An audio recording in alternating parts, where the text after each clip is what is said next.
Imagine a classroom where students don't just learn math and science, but also how to juggle and negotiate peace treaties. Sounds like a scene from a quirky movie, right? But this is the reality in Finland, where education is not just about passing exams, but about nurturing creativity and critical thinking. Today, we're diving into the fascinating world of educational systems around the globe, and I promise you'll never look at school the same way again. First up, let's talk about the concept of play in education. Did you know that in Finland, children don't start formal schooling until they're 7? That's right, 7. Instead, they engage in play-based learning. While kids in many countries are buried in homework by the age of 6, Finnish children are busy building castles in the sand and exploring the great outdoors. Imagine the joy of learning while playing with friends, where the classroom is the entire world around them. And get this, Finland consistently ranks among the top educational systems in the world. It seems that when it comes to learning, sometimes less really is more. Now, let's hop over to Japan, where students take responsibility for their own environment. In many Japanese schools, students don't have janitors. Instead, they clean their classrooms and school facilities themselves.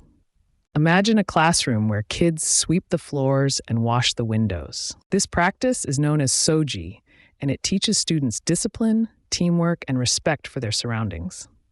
It's like turning the classroom into a little community where everyone pitches in. Who knew cleaning could be a part of the curriculum? This hands-on approach instills a sense of pride and ownership in students, creating a deeper connection to their learning environment. And what about the concept of homework? In some countries, it's a 4-letter word that strikes fear into the hearts of students everywhere. But in countries like Finland, students are given little to no homework. Yes, you heard that right.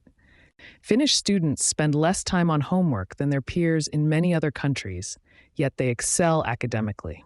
It's almost like learning is treated like a hobby rather than a chore.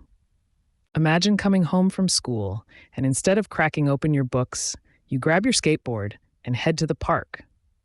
What a refreshing take on education. This approach allows students to pursue their interests outside of academics, fostering well-rounded individuals who are curious and engaged with the world around them.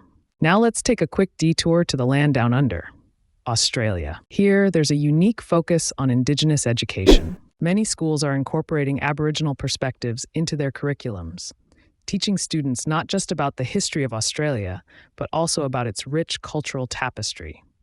This includes storytelling, traditional practices, and a deep respect for the land. It's a beautiful example of how education can bridge cultural gaps and foster understanding. Imagine students learning through the stories of the land, connecting with history in a way that is deeply personal and relevant. This approach not only enriches their knowledge, but also cultivates empathy and respect for diverse cultures. But education isn't just about academics. It's also about social skills. In some schools in Denmark, there's a focus on hygge, a concept that encompasses coziness and togetherness. Students learn in a relaxed atmosphere where collaboration and social interaction are key. Classrooms are designed to be inviting, with soft seating and communal spaces. It's like learning in your living room with friends. This approach helps students develop strong social bonds, which are just as important as their academic achievements. In a world that often emphasizes competition, this sense of community can be a refreshing change, fostering skills that students will carry with them for life. Here's an aha moment for you. In South Korea, education is essentially a high-stakes game. Students face intense pressure to succeed, often attending school from dawn until late at night.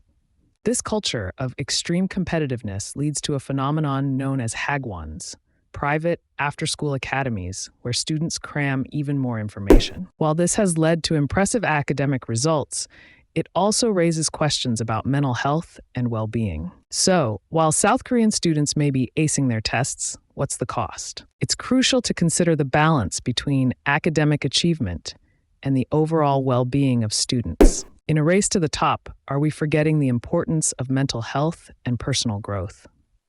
And let's not forget about the innovative practices in the Netherlands, where many schools are adopting a flipped classroom model. Instead of traditional lectures, students watch video lessons at home and then engage in hands-on activities in class. This method allows students to learn at their own pace and come to class prepared to dive deeper into the material. It's like turning the whole concept of school upside down, literally. Students can revisit challenging concepts at their convenience, leading to a more personalized learning experience. Imagine the empowerment that comes from taking charge of your own learning journey. As we explore these diverse educational systems, one thing becomes clear. There isn't a one-size-fits-all approach to learning. Each country has its unique challenges and strengths, and what works in one place may not work in another. It's like a buffet of educational philosophies, where you can pick and choose what suits your taste. But here's a thought-provoking question. What if we could blend the best elements of these educational systems into one super system? Imagine a world where students learn through play, take ownership of their environment, and collaborate in cozy classrooms while also embracing cultural diversity. Wouldn't that be a revolutionary approach to education? This super system could prioritize not only academic excellence, but also emotional intelligence, creativity, and social responsibility. In the end, education is more than just facts and figures. It's about shaping the future. Every system has its quirks, its challenges, and its victories. So the next time you think about school, remember that learning can take many forms, some of which might surprise you. It's essential to keep an open mind about how we educate the next generation. So what do you think? Is it time to rethink our approach to education, or are we already on the right track? Let us know your thoughts in the comments below. The conversation about education is ongoing, and every perspective is valuable. Together, we can contribute to a better future for the students of tomorrow.